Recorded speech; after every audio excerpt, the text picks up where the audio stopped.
Hello and welcome to the MikoBits Show, and I am your host, MikoBits. So today I have a special guest for you, and it is Piers Ridyard, who is the CEO of Radix. So today our theme and topic of our show is we're going to be talking a bit about Ethereum 2.0, and that's a very exciting topic. It's really a huge transition for blockchain in general, but especially for Ether and Ethereum. And we're also going to be talking about decentralized finance, or DeFi. And that is a major shift in the way that the economics of blockchain are changing and transforming the perception, as well as the economic returns people are getting from cryptographic assets and cryptocurrencies. Before we start, if you're interested in Bitcoin and blockchain, please consider clicking that subscribe button.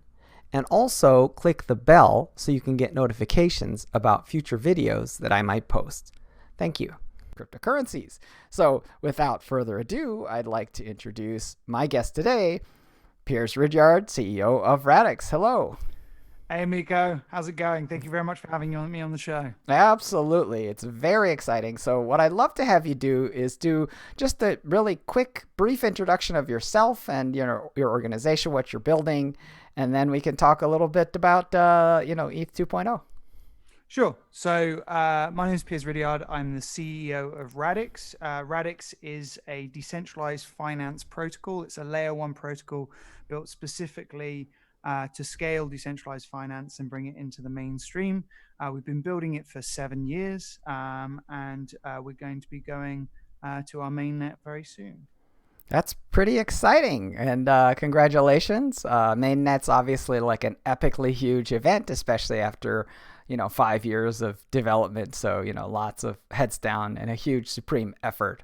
So what I'd love to do is kind of talk a little bit about sort of how you see the evolution of Ethereum, especially the transition, right? Because one of the exciting things is I had a recent guest on my show, Kacsper Bak from Quantstamp, and he actually is one of the testers that is testing the Prism client, and that's one of the clients associated with the release of the Phase 0, which is scheduled for July, right? So if that's imminent, right? So we're about to see the first emergent components going into a mainnet configuration of the Ethereum 2.0. So, with this kind of really impending release of Ethereum 2.0, like, how do you see this transition? And, what do you think is, what should my audience be watching out for when it comes to kind of ETH 2.0 and what's going to happen next imminently? So imminently, it's essentially moving the first key components of the 2.0 upgrade in place, but they're not actually fully functional. It's a staged rollout. So we've got Phase 0, Phase 1, Phase 2, Phase 3, and then there's sort of already on the roadmap Phase 4, and then there's already some discussions about ETH 2.1 and ETH 3.0. So like the scale of the ambition and the scope of the number of innovations that they're sort of cramming into this is astounding, but they're being very careful about how they roll out each phase. There's sort of an analogy that I like that people are talking about, which is if you think about Phase 0 as being the introduction of the conductor, the beacon chain, and making sure that the beacon chain itself works properly. And then Phase 1 is the introduction of the musical instruments. This is allowing the shards to start to be functional, but not doing full execution. And then in Phase 2, you're essentially got the orchestra playing. So there's all of the components there, and you start to actually be able to do full cross-chain linking and be able to do full cross-chain execution of smart contracts and things like that. So it is a gradual rollout in each stage. But some of the things that sort of people are already excited about are things like ZK rollups. And this ZK stands for zero knowledge. And this is one of the components that have been built into one of the sort of like fundamental building blocks of the ETH 2.0 cryptography is a new innovation called BLS, or BLS signatures. And BLS forms this basis for being able to do zero knowledge proof and zero knowledge proof rollups. And this is a way of aggregating signatures together to create a single proof that sort of, you can prove that signatures all were inside it but it's a very, very small, relatively small amount of data compared to the rest of the signatures. And what people are already planning to do with that is to sort of build these layer 2 scaling components on top of ETH 2.0 to be able to do simple transactional throughput increases that are actually quite impressive. Sort of looking at hundreds or thousands of transactions per second in some estimations. But this isn't like everything. You can't do Uniswap on it and you can't do Cosmos on it, but you start to be able to maybe do some DEX implementations and to do some more of these transactions that you know, me sending Ethereum to you suddenly is going to get a lot cheaper as a result of these of ZK rollups that are coming in very soon. That's exciting. And I guess one of the things that this makes me think of too is, you know, you were talking about this very initial phase, right? Which is kind of the activation of this beacon chain. So like maybe you could help people understand a little bit about like the implications of that, right? Like I think that obviously from a consensus perspective, this becomes really interesting because it's sort of the first evidence of a real sort of ETH2 component. Yeah, I think the thing that sort of really strikes me when you look at ETH 2.0 in its totality is how immensely sort of ambitious and complicated it is. It is a quantum leap from the complexity of the system as it stands today. And so the key part of this, the beacon chain, is essentially the heartbeat of the entire system and is the thing that ensures synchronicity of everything, right? Yep. And so the beacon chain splits the time frames into epochs. And these epochs are 6.4 minutes each. And then inside these epochs, there are 32 periods, each of which, or 32 slots, each of which are 12 seconds each. And then the validator sets are pseudo-randomly split into these sets. These are called the committees, right? Now, all of this complexity is all about keeping it decentralized. It's all about so there's two ways you can scale a network. One is vertical scaling, one is horizontal, and the other is horizontal scaling. Yeah. And vertical scaling is just making your computers more powerful on the network. Yes. And if you make them more powerful, then they can do more processing, so you can get more throughput, right? But like one of Vitalik's core principles and the Ethereum foundation and everyone who's working on Ethereum is decentralization really matters. And so what we want to do is try and make the system as permanently and consistently decentralized as possible. And a key component of that is making sure that the resource requirements of any computer running it is really small. And that ultimately is what causes the great degree of this complexity. But the beacon chain is the first component of this that then assures the ability to be able to coordinate thousands, and it is literally thousands. Once Ethereum 2.0 is running properly with committees, you don't want committees of less than 128 validators per slot in 32 slots. So you end up across the epochs needing almost 9,000 validators for ETH 2.0 as a minimum to run correctly, which starts to sort of give you an idea of the kind of scale of ambition and vision that this has, because that's not even the end state. Because to actually get all cross-chain linking in each of these epochs, you need almost 250,000 validators on the network to be able to do full cross-chain linking in each epoch for all the committees, which is in some ways an incredibly ambitious thing to aim for, and in other ways is completely consistent with the underlying principles of what the Ethereum Foundation and Vitalik believe about the importance of decentralization and the importance of low compute resource being able to contribute to the security and safety of the network. Yeah, where I'm absolutely delighted that these kind of principles are being, designed, and that they're very much focused on decentralization, not as a particularly kind of religious spiritual belief, but really more from a pragmatic perspective, right? Because, if you look at the Bitcoin white paper in the abstract, one of the things it says very clearly, I think sentence 3, is that the majority of the benefits are lost by the introduction and dependence on a third-party intermediary, on the trust, right? So, the trust of the intermediary is the really the essential nature of the magic trick of Bitcoin, right? So, and obviously, if you look at the history of Ethereum, Vitalik was kind of originally a journalist for a Bitcoin magazine, right? So he was very much inspired by that. So, decentralization is very deep and key. One of the things I'd love to kind of understand is your perspective on the economics of the transition, right? Like, one of the things that we've been hearing a lot about is kind of the process of staking and the process of kind of gathering, 32 ether and, trying to kind of develop this position as a staker. But the question becomes what are the implications of staking? What are the mechanics of staking? And what are the economic implications of people doing that, during this phase 0? Are there any? Should people be considering doing that? Are people getting ready to do that? And if they do that, what's actually going to be happening? Yeah, so there's lots of interesting debate about what's going to happen with staking, especially with the rise of DeFi.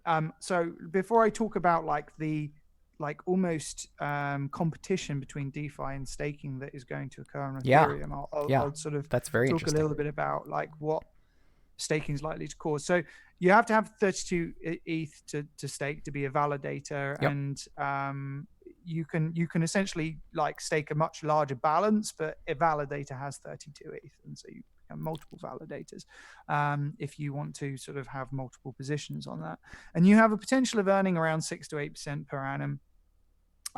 If you how does that derive? That seems like a really nice number.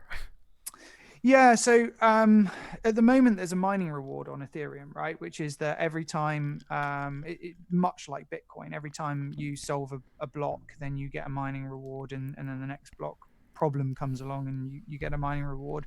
So their mission is moving to reward stakers for essentially voting on validation. Does it have kind of an asymptotic limit the way that Bitcoin does? No, Ethereum doesn't have a maximum amount of supply. Yeah. There has been a lot of debate about changing that and how much is the right amount.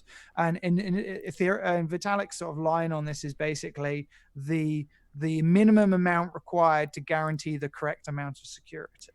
So it's sort of this very difficult balancing act that you constantly have with staking. And this is actually one of the problems that a lot of people push towards Bitcoin, is that as you reduce the staking reward, you reduce the incentive to be a miner.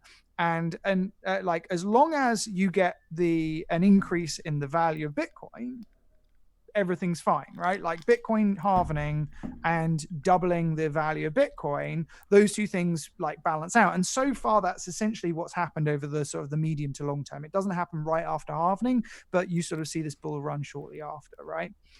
With Ethereum, they sort of take a more practical stance of going, look, what we need to we need to incentivize security, and people are locking up value, putting it at risk, and providing a useful function to the network. The way that I often think about staking and staking rewards is the emission is a tax on those people who don't secure the network for the provision of security. Yeah. Right? I love that. That's nice. Of crypto. Yes. So this essentially that's your main balance, and a lot of networks like Ethereum take this view that we may never be able to have a zero emission, because this is constantly something has to be paid. People have to pay for their electricity, have to pay for their computing power, and all this kind of stuff. The thing that's sort of the big question around the economics around staking for Ethereum is there's now this is great from the point of view of the value of ETH, because it creates lockup. and lockup removes tokens from circulating Yes. supply. Yes. And actually, like, creating a stake amount of 32 ETH, which is, you know, $7,000, $8,000 in today's money, whatever ETH is trading at the moment. Sure. That's sort of like a that's for a lot of people, that's sort of something to aspire to get. Yeah. Right. And so if you've got 28 ETH, you're probably going to buy 4 more ETH to stake. Yeah. Yeah. That'll drive demand too. So it's going to derive demand to get, first it will drive a wave of demand to get to the 32 ETH in the first place, and secondly it will drive a reduction in circulating supply, because actually once you stake ETH, like, there's an unstaking period if you want to get it out, so your velocity of Ethereum is going to reduce in the system as well. And so a lot of people are expecting the ETH price to start rising sort of pretty much as soon as staking starts.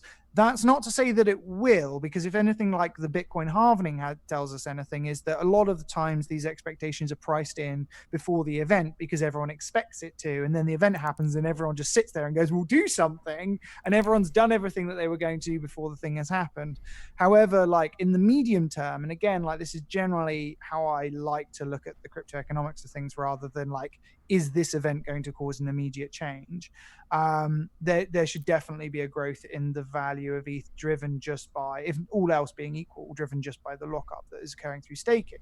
The big problem that Ethereum, I think, is facing around this is that DeFi is essentially a competitor to the lockup of Ethereum via staking. Like, if I can either put my ETH in a Uniswap V2 pool and against DAI and earn, you know, 12% or 15% or like 50% per annum, depending on, you know, how well the traded volume on Uniswap starts increasing, why would I stake my ETH?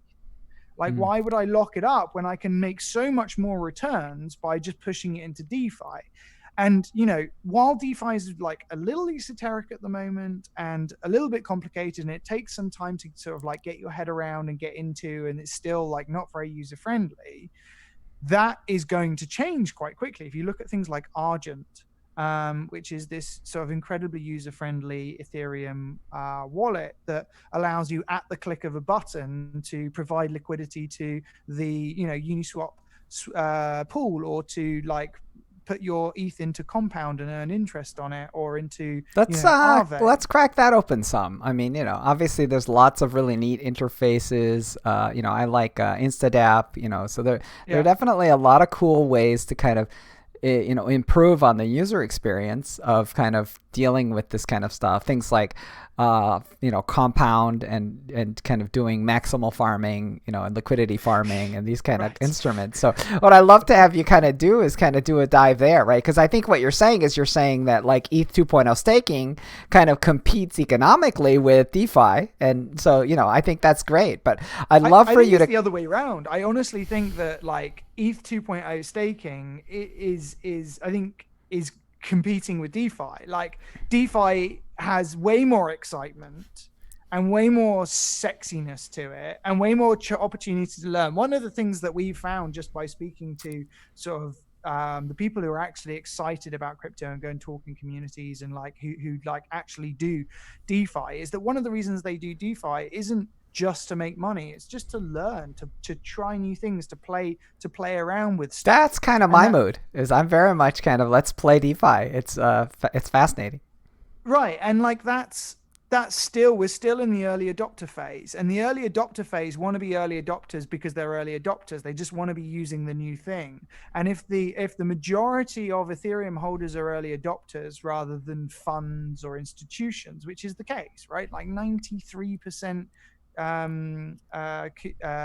consumer held the last time I looked at the statistics. That may be a little bit outdated, but I don't think it's that like skewed from what it is today. And so you've got this community that wants to play with new stuff, and it's driven Ethereum so well, but like 6 to 8% per annum for locking up my Ethereum for extended lengths of time, like that may have quite a lot of conflict with the excitement Well, I of, think there's two tensions that I want to kind of highlight here, and I think it's worth mentioning, right? I'd say one of the tensions is this, right, which is that I was just listening to a very intelligent talk by the CTO of Outlier Ventures, and we were talking about sort of basically mining compound and liquidity farming and these kind of mining in quotes, right? So it's farming really, right. and the thing that kind of came out was actually that the that it's actually a very popular super whale activity, right? And that the average kind of lending,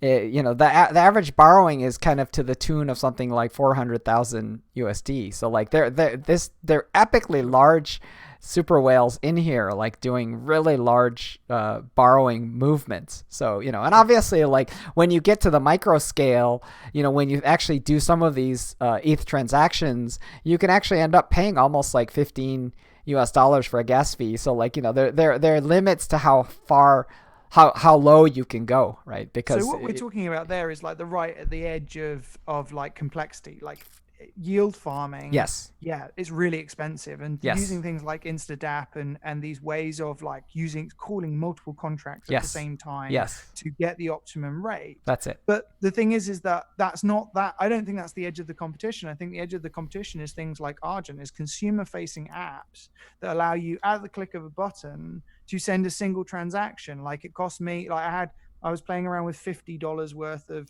Ethereum. Yeah. I stuck it into Uniswap for 5 days and I ended up with $58 worth of Ethereum. That's and like great. Yeah, the price went up. Yeah, like, that's beautiful. Reason. But like it was so beautifully easy. Like why would you not do that? And like what's the staking interface going to be like? Is it going to be the same experience? Especially if Ethereum is trying to focus on this thing where they like, we don't want pools, we want you to run your own node. It's like, well, I don't really want to do that. I got like my app on my phone and I just want to I want to press a button. Yeah, I think you're right. I think you're spot on. But I think that what happens with all infrastructure and open source infrastructure is that it's forced to basically become accessible as a function of companies, right? Because I think what happens is open source infrastructure is generally bad at building user experiences, and so it feels like an Argent, or it feels like someone's going to come up with a mechanism, right? And people will come up with mechanisms where there'll be stake pooling, right? So there are people come up with ways where it's like, oh, I don't have 32 ETH, I have 6, and it's like, fine, right. Like stake anyway. Right, like we'll take care of all the mechanics, right. and it'll just happen. You'll just click your button, and so I think absolutely all these things have to happen. I agree with you, right? Because otherwise, but I agree with you as well at the idea that ETH 2.0 may be behind, right? Because Argent has had runway and they've been building neat products that work really beautifully. Maybe Argent will be the ETH 2.0 staking interface. Like maybe they'll just add that, right? I mean, why not, right? So, so I guess I would say that that's a thing. And it's a very legitimate concern. I like the way you're kind of reasoning about this. One of the things that I think, though, that's kind of meaningful is that it may just be hedging or diversification of your ETH. And so if you're kind of sufficiently large, you may actually you'll probably likely do both, right? And the idea, one of the funny things about kind of the borrowing aspect and the collateralization is automated liquidation, right? So like, you can get liquidated by playing DeFi, and like, if you play the risk badly, then you can be out liquidated. So I guess for me, like staking probably doesn't act like that. So that less risk. So that may be beneficial for some people. Yeah, like the way that staking is designed in Ethereum, like if you're just running a node, and you're not doing anything malicious, like no action that other validators have taken can cause you to lose your you're not equivocating, you're not doing anything messed up. Right. So that's a really safe option for people to just park money in, for sure. And like there are still lots of problems with DeFi, as you say, like you can get liquidated in MakerDAO, you can get liquidated in Compound, you can like impermanent loss is a real problem for Uniswap.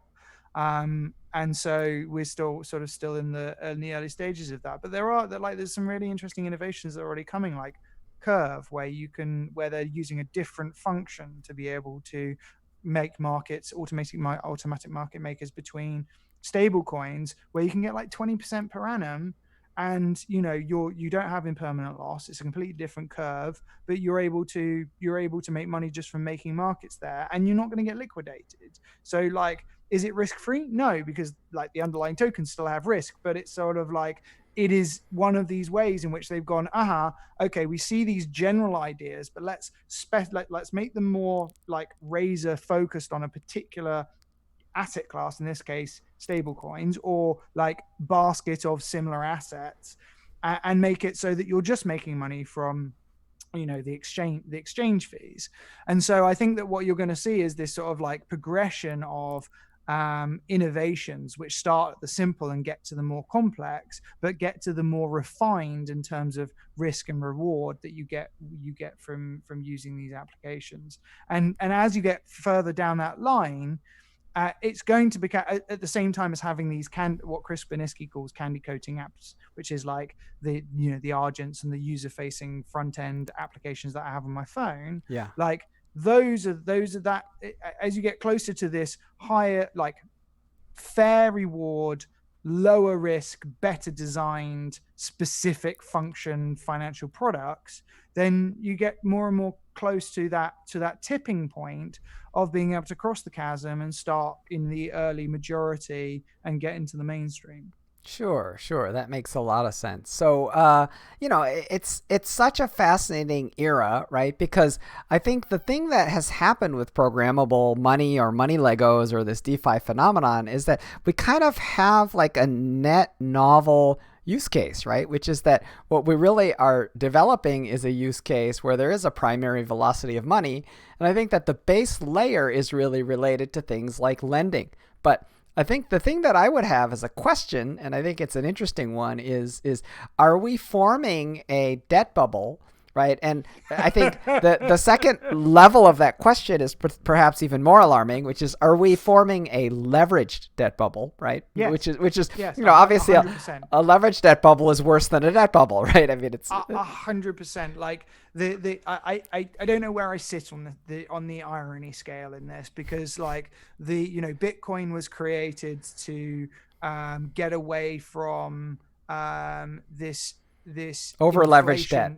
Over leverage, like it ostensibly, the simple narrative of it is like money that can't be inflated away, right? Value that can't be inflated away, but like it's all surrounded by the second bailout of the banks and all this kind of stuff.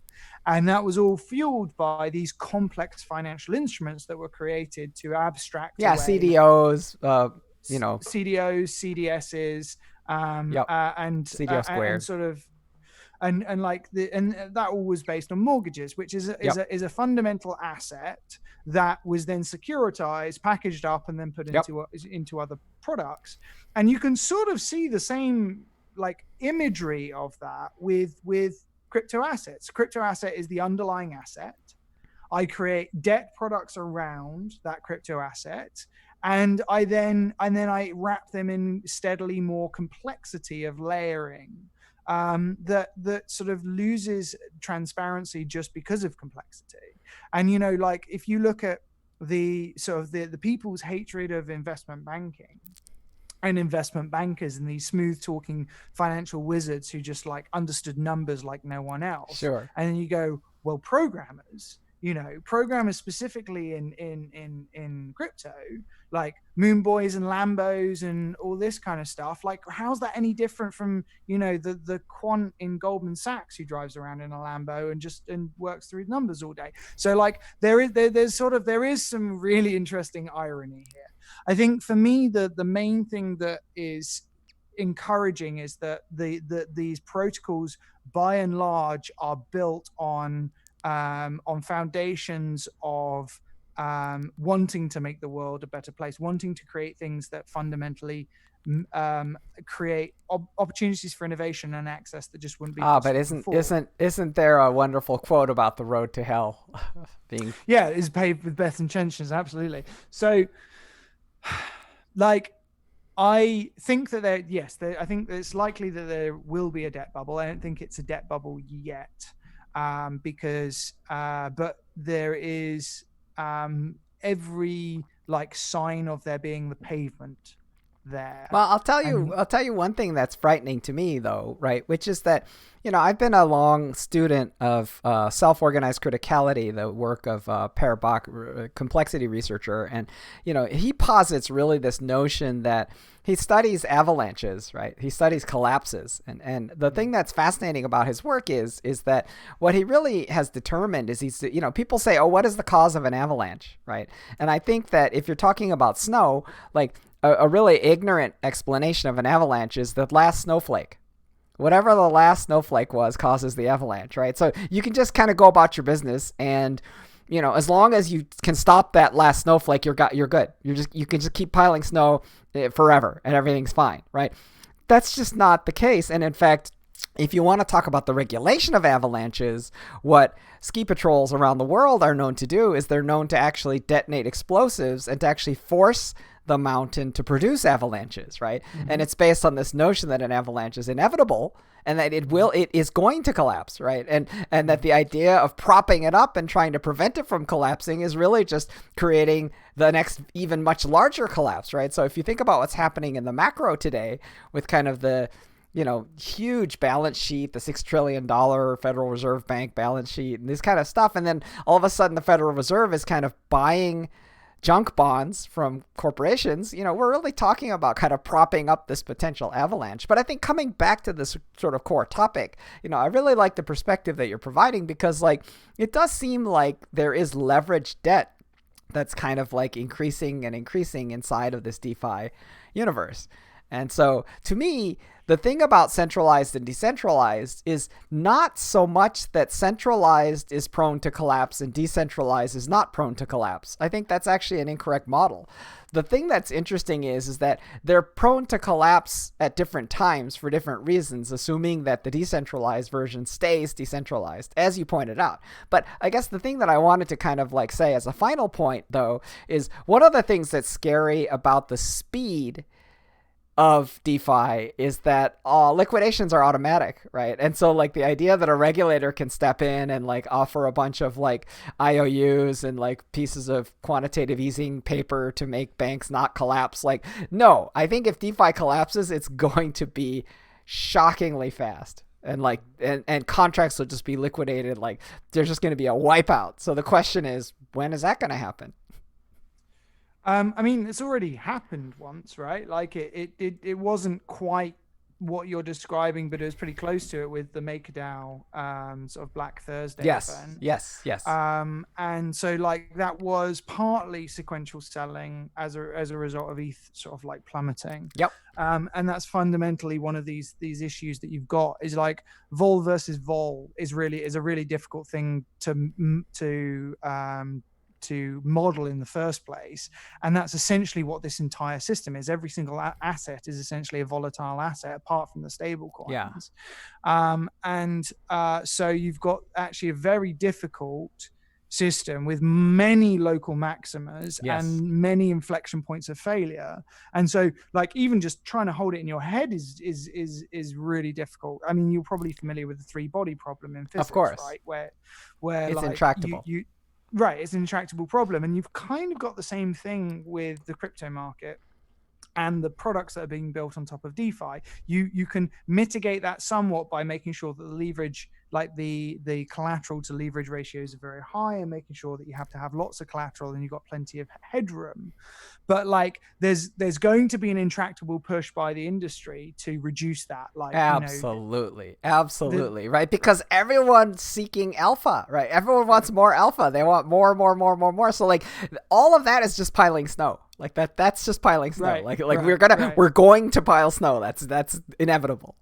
My favorite quote from The Big Short is from the character that's played by Steve Carell, which he just says they mistook genius for leverage. They mistook leverage for genius. Yeah, I mean, it's an absolutely amazing kind of natural cognitive bias, right? Because if you make a trade on 100x leverage, you might just be you might just disappear. But if you don't disappear, then you're a genius by definition. You killed it today. Good job.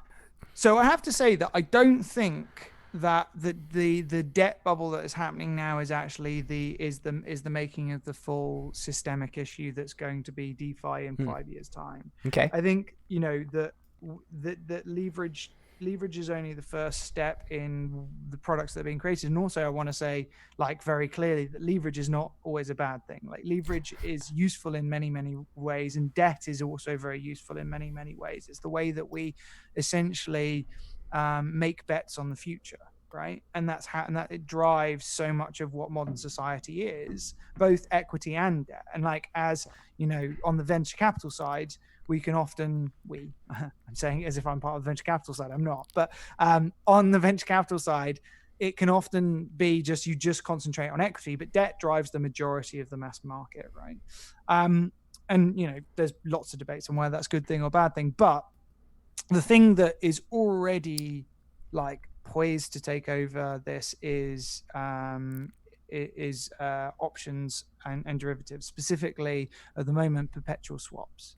So DYDX perpetual swaps was, like, last time I checked, $600 million in daily volume. Yeah. And that was within like a couple of weeks of it launching, and that was just for the Bitcoin USD pair. Yeah. And this is and so, like, the ability to be able to create bets on assets as a result of a peer-to-peer marketplace where those assets are decentralized collateral against those bets, but those bets can create synthetic assets of any sort, gold, yep, Apple, Tesla, whatever.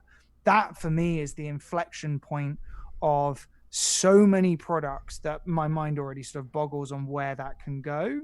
And when you were talking about the pace of DeFi, you were talking literally about how quickly things happen on DeFi. But actually, there's a more macro pace of DeFi, which is someone invents something and then it becomes industry standard within like 2 months, 3 months. Flash loans were invented, and then every single major DeFi application made it possible to call flash loans in them. And now, like, the people were like, "Oh my god, what's this thing called flash loans?" And now people are like, "Oh, flash loans, yesterday's news." Yeah. I mean, it's a farming. super fast pace of evolution. And I think one of the things that was fascinating is learning about kind of C tokens and kind of the emergence of kind of unlocked locked tokens, right? So this kind of like tradable collateral. So it's such a fascinating So all these things are kind of evolving at breakneck speed.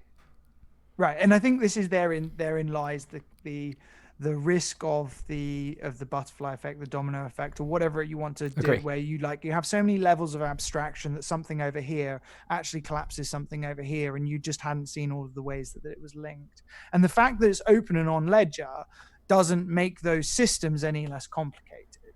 And I think that's sort of the inherent risk. But like I was saying this to someone the other day, that's okay. Like, hacks are going to happen, failures are going to happen. We will learn from it, and collectively we'll work out better modes of operation and better ways of doing things. Like, we're still in the learning phase. And the thing that makes it painful is that it's learning with money. Like, it's not, we were previously playing with data, right? Yeah. And we already seen the impact that can happen, like the fact that you have a digital footprint online and that you're essentially, everyone knows everyone's information by just buying off the dark web.